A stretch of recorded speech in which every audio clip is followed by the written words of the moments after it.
Donc on va présenter un système des oscillations à 1 degré de liberté libre. Donc il s'agit de l'exercice 7 de la série numéro 2, page 7 de votre polycopier d'exercice.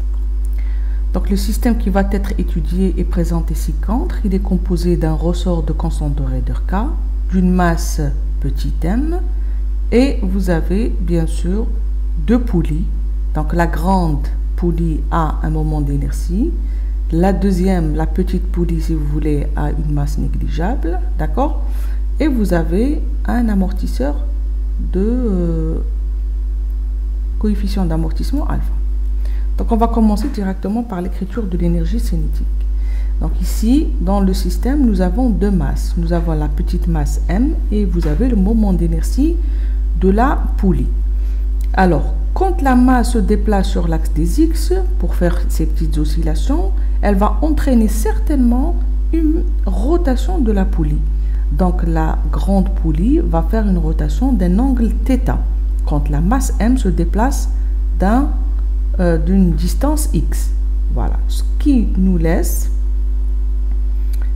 nous conduit à écrire l'énergie cinétique ainsi. Donc vous avez l'énergie cinétique, ça c'est de la rotation de la poulie qui est due à la rotation de la poulie, et vous avez ici l'énergie cinétique de la translation de la masse petit m. Donc sachant que si on veut écrire le tout en fonction de θ, on peut exprimer x en fonction de θ. Il y a une relation entre x et θ. X égale à quoi? X égale à R2 θ en réalité. Voilà, donc x point égale à R2 θ point. Donc à partir de là, on va essayer d'exprimer nos équations en fonction de θ. Donc pour l'énergie potentielle, vous avez ici que l'énergie potentielle élastique. Il n'y a pas une autre énergie. On n'a que l'énergie potentielle élastique. Donc l'énergie potentielle égale à 1/2 K. La déformation du ressort, elle est égale à quoi? Elle est égale à X. D'accord? Ils sont sur le même axe, le ressort et la masse. Donc ils auront le même déplacement. En remplaçant X par son expression fonction θ, on aura 1/2 K R2 θ au carré. Pour la fonction de dissipation, vous avez D égale à 1/2 alpha V carré. V c'est quoi?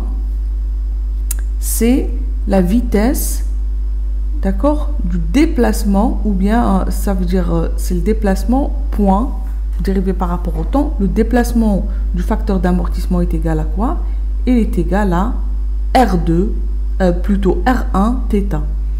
Donc c'est le même angle, les deux poulies se déplacent avec le même angle, mais c'est pas le même rayon, puisque alpha est attaché à la petite poulie, alpha, plutôt l'amortisseur est attaché à la petite poulie, ça veut dire que son déplacement va être égal à R1 θ, ce qui nous laisse écrire D égale 1/2 alpha R1 θ point carré, ce qui est la vitesse.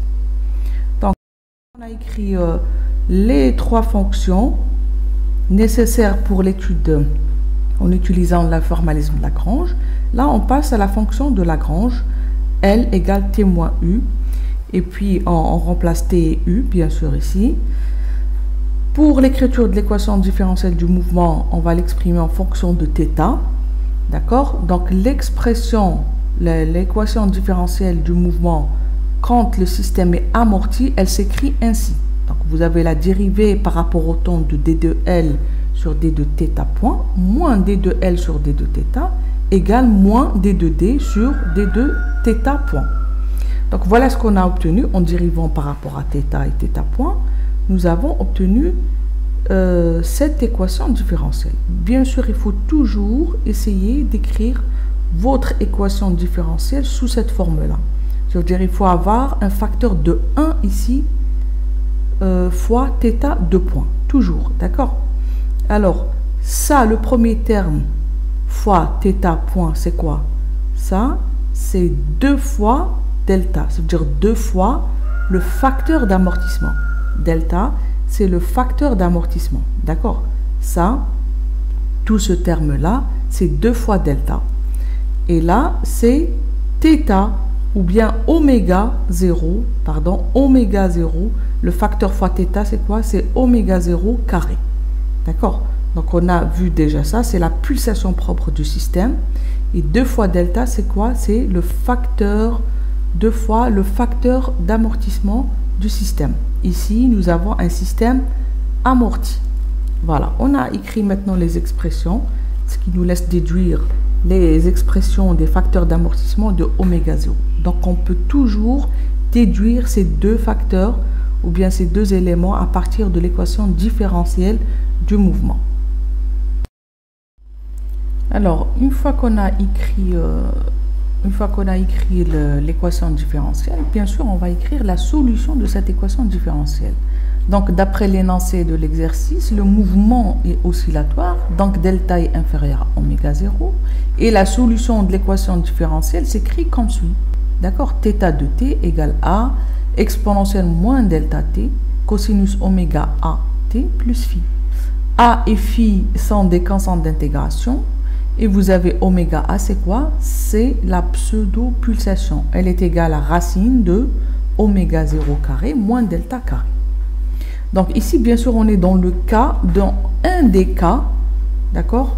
Il y a 3 cas, il y a 3 régimes, ou bien 3 solutions qui peuvent être écrites pour notre équation différentielle. Nous, on est dans le cas delta inférieur à oméga 0.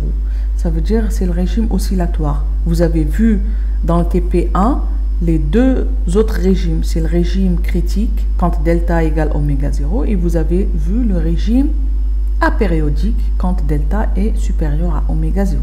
D'accord? Il faut connaître les 3 écritures des solutions de notre équation différentielle. Voilà. Alors, une fois qu'on a écrit cette solution pour le régime pseudo-périodique, on va passer au calcul qui est demandé dans notre exercice en utilisant toutes ces données. Alors, on peut, pour calculer k et alpha, ce qui est donné dans l'exercice déjà, nous permettre de calculer le décrément logarithmique. Décrément logarithmique est égal à quoi? Il est égal à, donc sa première expression, c'est quoi? D, c'est D égale 1 sur n, ln de θ0 sur θn. θ0, c'est la première, ou bien c'est l'amplitude initiale, à partir de laquelle on commence à compter les pseudo-périodes, souvenez-vous.